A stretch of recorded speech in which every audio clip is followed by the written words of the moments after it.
तो आज हम देखने वाले हैं गाइस रेगुलेटरी बॉडीज़ के बारे में, जिसको कहा जाता है नियामक निकाय के बारे में। ठीक है, तो हेलो एवरीवन, मेरा नाम है मनीष और मैं आपके यूट्यूब चैनल पे हूँ अभी। तो मैं सबसे पहले आज को आपको कुछ आपके रेगुलेटरी जो बॉडीज़ हैं उनके बारे में बताने वाला हूँ। और इसमें जो मेन मेन है उसको ही हम पढ़ेंगे। और जो पहले तो आपको याद रखना है, जो स्थापना वर्ष होता है, गठन होता है, वो आपका डिफरेंट होता है। गठन अलग होता है, स्थापना वर्ष वो अलग होता है। ठीक है, तो बीमा विनायक आपके विनियायक एवं विकास प्राधिकरण जिसे बोलते हैं इदड़ा, इसकी स्थापना होती है आपकी 1999 में और ये आपके बीमा क्षेत्र से संबंधित है। ठीक है, उसके बाद नेक्स्ट है आपका भारतीय प्रतिभूति एवं विनिमय बोर्ड, जिसे सेबी कहा जाता है। 1992 में इसकी स्थापना होती है और ये आपके शेयर बाजार से संबंधित है। उसके बाद नेक्स्ट है आपका भारतीय प्रतिस्पर्धा आयोग, जो आपके 2003 में बनता है। ये आपका व्यापार प्रबंधन के क्षेत्र से संबंधित है। उसके बाद नेक्स्ट है आपका भारतीय दूरसंचार विनायक विनियामक प्राधिकरण, ट्राई जिसे बोला जाता है। इसकी स्थापना होती है 1997 में। ये आपका जो है आपका दूरसंचार से संबंधित हो गया।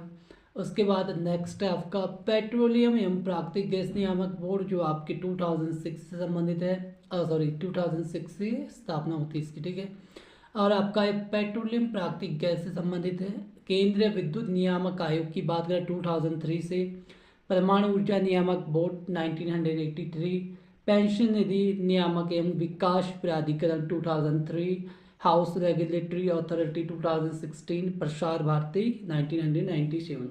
अब कुछ आपके देश के जो अर्धसैनिक होते हैं सुरक्षा बल, उनकी स्थापना वर्ष के बारे में बात करते हैं। सबसे पहले बात करते हैं भारत तिब्बत सीमा पुलिस, यानी कि जो आईटीबीपी होती है, उसकी स्थापना होती है 1962 में। आसाम राइफल की 1835 में। केंद्रीय रिजर्व पुलिस बल सीआरपीएफ, इसकी होती है 1939 में। त्वरित कार्यवाही बल यानी कि जो आरएएफ होता है, उसकी स्थापना होती है 1992 में। सशस्त्र सीमा बल एसएसबी की 1963 में। और सीमा सुरक्षा बल बीएसएफ की 1965 में। और केंद्रीय औद्योगिक सुरक्षा बल, इसकी स्थापना होती है 1969 में। राष्ट्रीय सुरक्षा गार्ड जिसे एनएसजी बोलते हैं 1984 में। और होम गार्ड्स की होती है 1946 में। रेलवे सुरक्षा बल जिसे आरपीएफ बोलते हैं, वो होती है 1957 में। विशेष सुरक्षा समूह जिसे एसपीजी बोलते हैं, उसकी स्थापना होती है 1988 में। और मरीन कमांडो फोर्स मार्कोस जिसे बोला जाता है 1987 में। अब बात करते हैं इसमें जो मोस्ट इम्पोर्टेंट है आपका, जो इसमें से क्वेश्चन पूछा जाता है, तो इनमें से कौन सा आपका जो देश के अर्धसैनिक सुरक्षा बल है उसकी स्थापना हुई थी। ठीक है, सबसे पहले हुई थी है आसाम राइफल्स की। ठीक है, 1835 में। इसका जो हेडक्वार्टर है आपका शिलोंग में पड़ता है। शिलोंग आपके असम में है। बाकी के जो जितने भी आपके जो एसएससी के जितने भी मैंने अभी तक बताए, उन सबका जो हेडक्वार्टर मिलता है आपको न्यू दिल्ली में मिलता है। अब आपके कुछ इंपॉर्टेंट है आपके क्या हैं आपके, जैसे कि जो असम जनजातीय क्षेत्र, ठीक है, ट्रिबल एरियाज के बारे में। सबसे पहले तो मिजोरम के देखते हैं। मिजोरम का जो जनजातीय क्षेत्र है वो आपका चकमा जिला और मारा जिला, ये दो जिले ऐसे हैं जो आपके जनजातीय क्षेत्र में आते हैं आपके मिजोरम के। त्रिपुरा की बात करें, त्रिपुरा की जनजातीय क्षेत्र जिला आपका आता है किसमें, जनजातीय क्षेत्र में।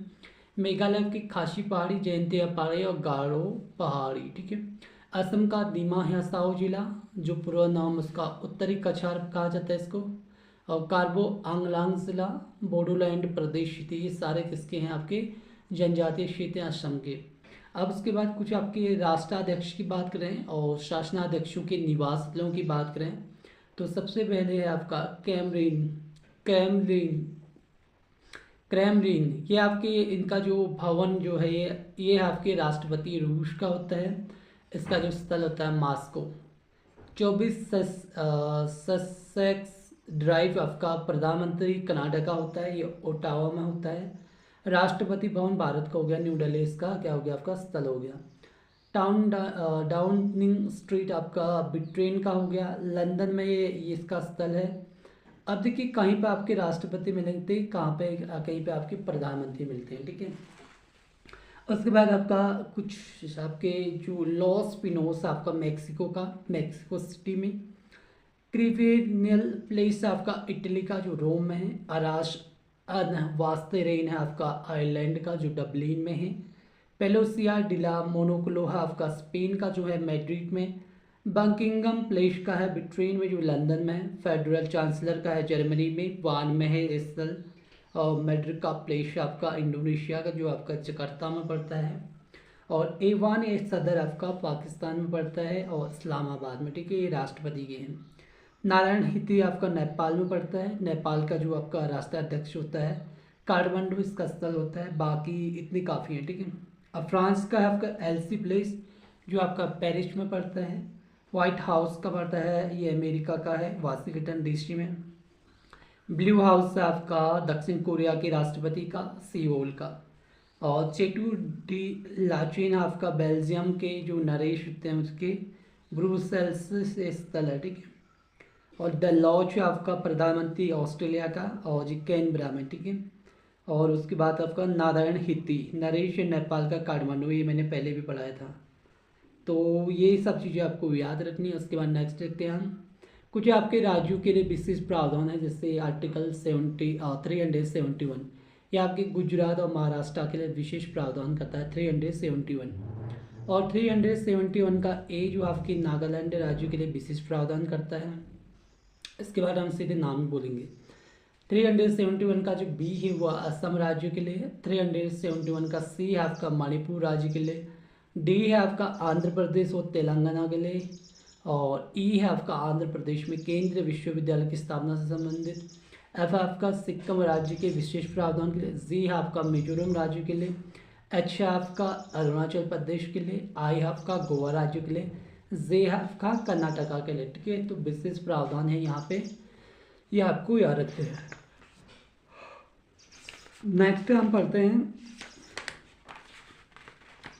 नेक्स्ट अब हम पढ़ेंगे संविधान सभा के बारे में, ठीक है। कुछ इससे संबंधित कुछ आपके इम्पोर्टेंट है, जैसे कि आपका प्रमुख संस्थानों की जो सदस्य संख्या है उसके बारे में। संविधान सभा की बात करें तो इसके गठन के समय जो है 389 सदस्य थे। 1902 आपके 2008 292 आपके प्रांतों से थे और 93 आपके देशी रियासतों से थे, ठीक है। 4 आपके कमिश्नरी आपके क्षेत्रों से थे। स्वतंत्रता के बाद भारतीय संविधान सभा में सीटों की संख्या घट करके कितनी हो गई 200, मैं 1000 की बोल रहा हूँ बार बार, 299, क्योंकि 90 सीटें पाकिस्तान की संविधान सभा में चले गई थी, ठीक है।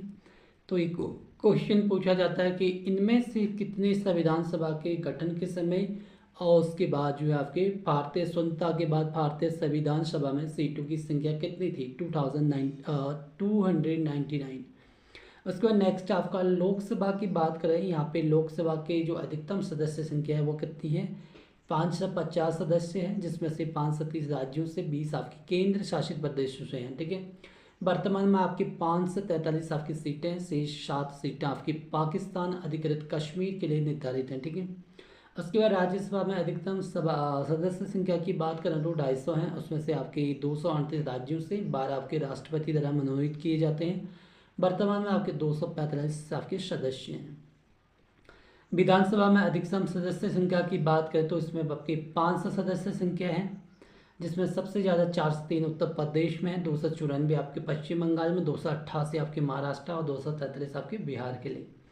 विधानसभा में न्यूनतम सदस्य संख्या होती है 60 सदस्य होते हैं। इसके कुछ उपवाद भी हैं, जैसे आपके कुछ स्टेट मिलते हैं जहाँ पे आपके विधानसभा की जो सीटें हैं वो काफ़ी कम है, इससे भी, ठीक है। 60 वैसे कम से कम होना चाहिए, बट यहाँ पे और स्टेटों की बात करें जैसे नॉर्थ ईस्ट के स्टेट है कुछ और है वहाँ पे कम मिलते हैं, ठीक है। उसके बाद 60 से कम सदस्य संख्या वाली विधानसभा की सीट की बात करें जैसे गोवा में आपके 40 सीटें मिलेंगी, आपके मिजोरम में भी 40 सीटें, सिक्किम में आपके 32 सीटें मिलेंगी, पुदुचेरी में 33 सीटें मिलेंगी। अब विधान परिषद की बात करें तो अधिकतम सदस्य संख्या इसकी बात करें तो राज्य विधानसभा के सदस्यों की 1/3 1/3 सदस्य संख्या होती है। विधान परिषद की बात करें न्यूनतम सदस्य संख्या आपके 40 सदस्य विधान परिषदों वाले राज्य, ठीक है, जैसे उत्तर प्रदेश, बिहार, महाराष्ट्र, आंध्र प्रदेश, तेलंगाना और कर्नाटका में, ठीक है। तो यहाँ पे 40 सदस्य विधान परिषदों वाले राज्यों की बात करें, न्यूनतम 40 होने चाहिए, वो आपको याद रखना है। अब बात करते हैं जो उच्चतम न्यायालय है वहाँ पे कुल न्यायाधीशों की संख्या कितनी होती है, तो 34 होती है, मुख्य न्यायाधीश सहित। अभी जो है वर्तमान में बढ़ा दिया गया है इसको, तो 37 हो चुके हैं, उसमें एक आपका 38 आ जाएगा मुख्य न्यायाधीश को मिला के, ठीक है। लोकसभा में सबसे ज़्यादा जो सीटों वाला राज्य है वो आपका उत्तर प्रदेश है, जिसमें आपके 80 सदस्य मिलते हैं। लोकसभा में न्यूनतम सदस्य संख्या वाले राज्य की बात करें, जैसे एक एक सदस्य आपके मिजोरम में है, नागालैंड में है, सिक्किम में है आपका, और सभी केंद्र शासित प्रदेश जैसे दिल्ली, दादरा नगर हवेली, दमन दीव को छोड़ के बाकी सब में, ठीक है। दिल्ली, दादरा नगर हवेली, दमन दीव को छोड़ के बाकी सारे जो केंद्र शासित प्रदेश है वहाँ पे आपको न्यूनतम सदस्य संख्या एक एक मिलेगी। और राज्यों की बात करें तो मिजोरम, नागालैंड और सिक्किम, ठीक है।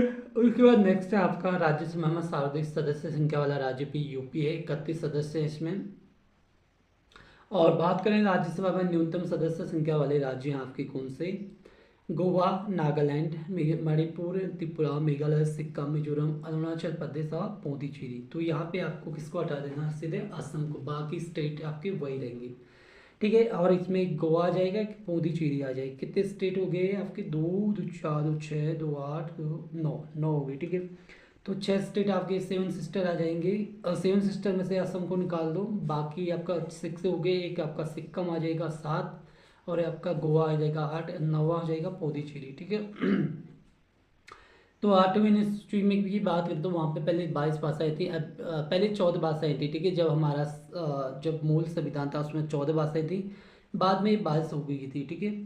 अब गणपति की बात करें तो कोरम के लिए आवश्यक सदस्य संख्या लोकसभा, राज्यसभा और विधानसभा, विधान परिषद में सदन की जो कुल सदस्य है उसकी कितनी होती है, 1/10 होती है।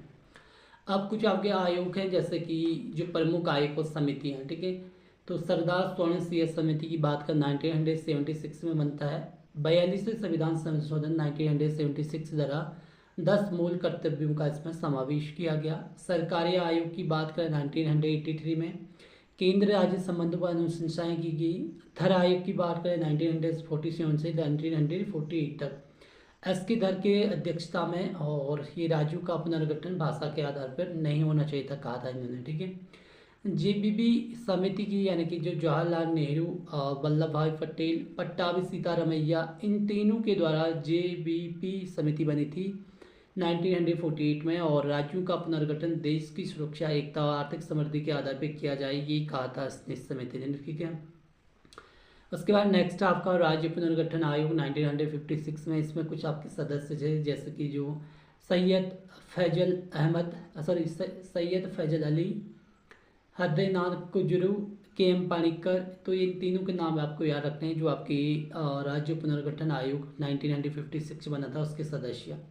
राज्यों के गठन के लिए भाषा को आधार बनाया गया, इसी के आधार पर राज्य पुनर्गठन अधिनियम बनाया गया था। इसमें लोक लेखा समिति की बात करें जिसे पब्लिक अकाउंट कमेटी कहा जाता है, इसमें कुल सदस्य होते हैं 22, उसमें लोकसभा के 15, 7 आपके राज्यसभा के। इसका मुख्य कार्य आपके भारत के जो लोक लेखा तथा सेजी के जो प्रतिवेदन, सेजी मैंने कैग मतलब जो आपकी क्या होते हैं, जो आपके जो वित्तीय की देख देख करते हैं कि जो बजट है उसमें कितना पैसा आपका सही गया नहीं गया, ठीक है, वो चीज़ें दिखते हैं कि प्रतिवेदन का निरीक्षण करना होता है आपका किसका, लोक लेखा समिति का, ठीक है। प्राकलन समिति की बात करें जिसे बोलते हैं एस्टिमेट्स कमेटी, तो इसके कुल सदस्य होते हैं 30, लोकसभा से होते हैं। ये प्रशासनिक दक्षता और मितव्ययता बढ़ाने के लिए वैकल्पिक नीतियों का सुझाव तथा संसद में प्राकलन के लिए सुझाव देते हैं। उसके बाद नेक्स्ट आपका संयुक्त संसदीय समिति, और लोकसभा और राज्यसभा के सदस्य होते हैं इसमें। यह एक आपका क्या है, तदर्थ जिसे बोलते हैं एड हॉक समिति है। उसके बाद आता है कोठारी समिति आपकी कोठारी आयोग 1976 में, और DS कोठारी की अध्यक्षता में भारतीय उच्च सिविल सर्विसेज में परीक्षा तथा भर्ती संबंधी नीतियां विधि से।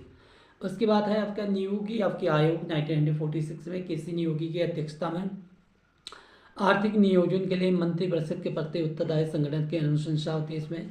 उसके बाद नेक्स्ट आपका बलवंत राय मेहता समिति 1956 से 57 में बनती है, त्रिस्तरीय पंचायती राज संस्थाओं के गठन की संस्तुति करता है। उसके बाद नेक्स्ट आपका VM तारकुंडे समिति 1974 में, और चुनाव सुधार, मतदाता की जो आयु है 21 वर्ष से घटाकर 18 वर्ष कराना, चुनाव प्रचार में सरकारी जो थाने एवं तंत्र का उपयोग न करना आदि अनुशंसाएं इसमें है थी। किसमें? बी एम तारकुंडे समिति 1974 में बनता है। ये चुनाव सुधार से संबंधित है। मतदाता की आयु जो है 21 वर्ष से 18 वर्ष करना इसका तो काम था। ठीक है।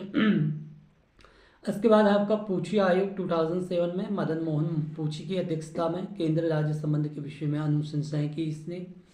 उसके बाद द्वितीय प्रशासनिक सुधार आयोग आता है 2005 में। इसमें अध्यक्षता की थी बिरप्पा मोइली ने।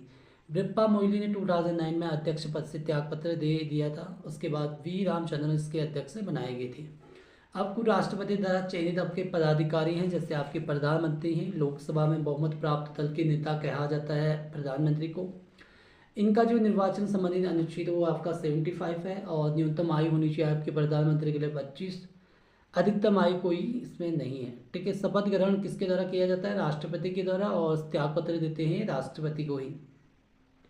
मुख्य न्यायाधीश की बात करें, जैसे सर्वोच्च न्यायालय कहा जाता है, और जो अनुच्छेद 124 के द्वारा आर्टिकल के द्वारा जो है आता है इसमें, और आर्टिकल 124 के फर्स्ट के द्वारा इसका जो है निर्वाचन होता है। किसका? मुख्य न्यायाधीश का। न्यूनतम आयु इसमें कोई फिक्स नहीं है। अधिकतम आयु है 65 वर्ष। राष्ट्रपति द्वारा शपथ ग्रहण किया जाता है और त्यागपत्र भी राष्ट्रपति को देते हैं। उसके बाद है आपका न्यायाधीश आपके सर्वोच्च न्यायालय से संबंधित जो न्यायाधीश होते हैं उनका जो आर्टिकल 124 के फर्स्ट के द्वारा इनका भी निर्वाचन होता है।